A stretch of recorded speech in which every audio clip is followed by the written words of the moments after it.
ജമാഅത്തെ ഇസ്ലാമി മുസ്ലിം ഭൂജനങ്ങളിൽ വലിയ തോതിൽ ഒറ്റപ്പെട്ടു പോയ ഒരു പ്രസ്ഥാനമാണ്.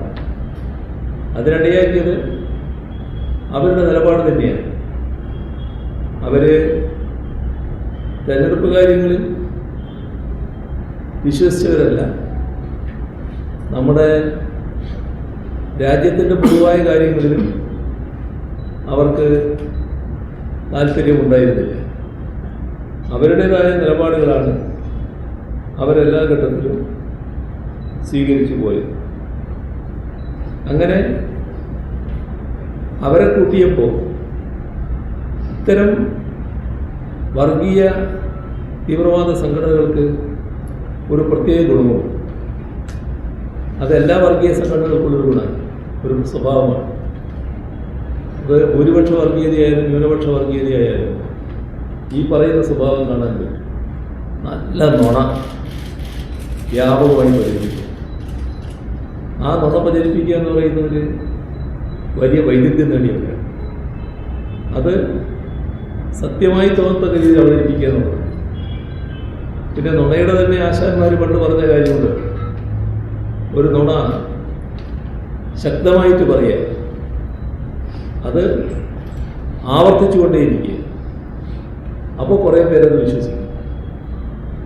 ഇത് നല്ല രീതിയിൽ പ്രയോഗിക്കുന്നവരാണ് ഒരു ഭാഗത്ത് പണ്ട് മുതലേ RSS, ജമാഅത്തെ ഇസ്ലാമി ഇതേ രീതിയിൽ വ്യാപകമായി നുണകൾ പ്രചരിപ്പിക്കാൻ ശേഷിയുള്ളവരാണ്.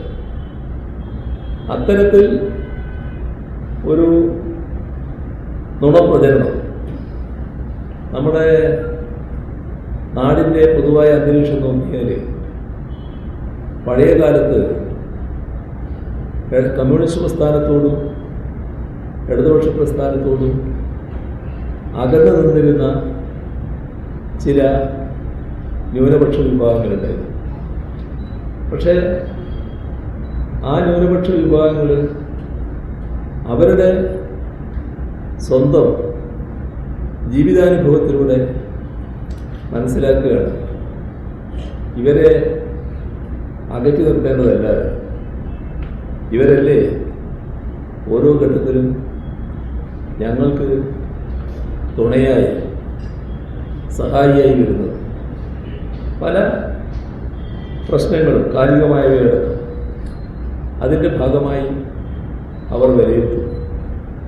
അങ്ങനെ വന്നപ്പോൾ വലിയ മാറ്റം മനോഭാവത്തിലുണ്ടാകും. നേരത്തെ അന്ധമായ കമ്മ്യൂണിസ്റ്റ് വിരുദ്ധതയും ഇടതുപക്ഷ വിരുദ്ധതയും പ്രകടിപ്പിച്ചിരുന്നവരിൽ അത് പൂർണ്ണമായും ഇല്ലാതാകും. ഒരു തരത്തിലുള്ള ശത്രുതാഭാവവും ഇല്ലാതാകും. മാത്രമല്ല, രാജ്യത്ത് ഭൂരിപക്ഷ വർഗീയതയുടെ ആപത്ത് വല്ലാതെ ഉയർന്നു വരുമ്പോൾ ആ ആപത്തിനെതിരെ സ്വന്തം ജീവൻ കൊടുത്ത് പോരാടാൻ തയ്യാറാകുന്നത് ആരാണ് എന്നവർ കാണുകയാണ്. അത് കമ്മ്യൂണിസ്റ്റുകാരാണ് എന്നത് അവരുടെ അനുഭവത്തിൽ കാണുകയാണ്. അവരുടെ നിത്യജീവിതത്തിലുണ്ടായ ഒട്ടേറെ അനുഭവങ്ങൾ ഇതെല്ലാം വെച്ചുകൊണ്ടാണ് വലിയ മാറ്റം ആ ജനങ്ങളിൽ ഉണ്ടാകുന്നത്. അപ്പോൾ നേരത്തെയുള്ള വിരോധം മാറി ആ ജനവിഭാഗങ്ങൾക്ക് വലിയ തോതിൽ സ്വീകാര്യമാകുന്ന അവസ്ഥയിലേക്ക് ഇടതുപക്ഷം മാറുന്നു എന്ന അവസ്ഥ വന്നു. അതിന് രാജ്യത്ത് ഇടതുപക്ഷം സ്വീകരിക്കുന്നില്ല, ഇവിടെ കേരളത്തിൽ സ്വീകരിക്കുന്നില്ല, പ്രാദേശികമായി സ്വീകരിക്കുന്നില്ല. ഇതെല്ലാം വഴിവെച്ചു എന്നതാണ് വസ്തുത. അങ്ങനെ വന്നപ്പോൾ ജമാഅത്തെ ഇസ്ലാമിയെ പോലുള്ളവർക്ക് വല്ലാത്ത ഹാലടക്കം വന്നു. അതായത് എല്ലാ കാര്യങ്ങളും വർഗീയതയുടെ അടിസ്ഥാനത്തിൽ മാത്രം കാണുന്നവർക്ക് ഇതിനോട് ഒരു രീതിയിലും പൊരുത്തപ്പെടാൻ പറ്റിയില്ല. മുസ്ലിം ബഹുജനങ്ങൾ ഇത്തരത്തിലൊരു മനോഭാവം സ്വീകരിക്കുന്നത് ശരിയല്ല എന്നാണ് അവരുടെ അഭിപ്രായം. അതിന് ഈ പറയുന്ന വസ്തുതകൾ നിഷേധിക്കാനൊരു വഴിയുമില്ല. വസ്തുതകളായിട്ട് യാഥാർത്ഥ്യങ്ങളായി ആളുകളുടെ കൺമുന്നിൽ നിൽക്കുകയില്ല. അപ്പോൾ പിന്നെ ചില അയഥാർത്ഥമായ കാര്യങ്ങൾ, പച്ച നുണ, അത് സത്യമാണെന്ന് തോന്നത്തക്ക രീതിയിൽ അവതരിപ്പിക്കണം.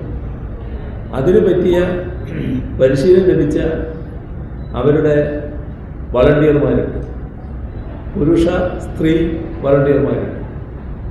ഈ വളണ്ടിയർമാരെ ആ പരിശീലനത്തിൻ്റെ ഭാഗമായി വീടുകളിലേക്ക് അയക്കുക, അതിലൂടെ വലിയ പ്രചരണം നടത്തുകയാണ്. ആ പ്രചരണം കൊണ്ട് ഉദ്ദേശിക്കുന്നത് എന്താ? അവരുടെ മനസ്സിൽ ഇടതുപക്ഷത്തെക്കുറിച്ചുണ്ടായ ധാരണ അത് പൂർണ്ണമായി മായ്ച്ചു കളയണം. ഒരു പ്രത്യേക വിരോധപരമായ നിലപാടിലേക്ക് അവരെ എത്തിക്കണം.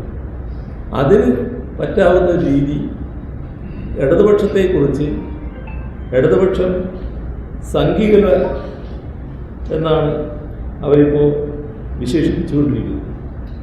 ഇടതുപക്ഷത്തെ RSSൻ്റെ തോഴരായി വിശേഷിപ്പിക്കാനാണ് നടപടികളെടുത്തു വരുന്നത്. ഈ ശ്രമം കുറച്ച് കാലമായി നടന്നു വരികയാണ്. പക്ഷെ നമുക്കറിയാം, 200-ൽ പരം സഖാക്കളുടെ ജീവനാണ് RSSൻ്റെ കൊലക്കത്തി എടുത്തിട്ടുള്ളത്.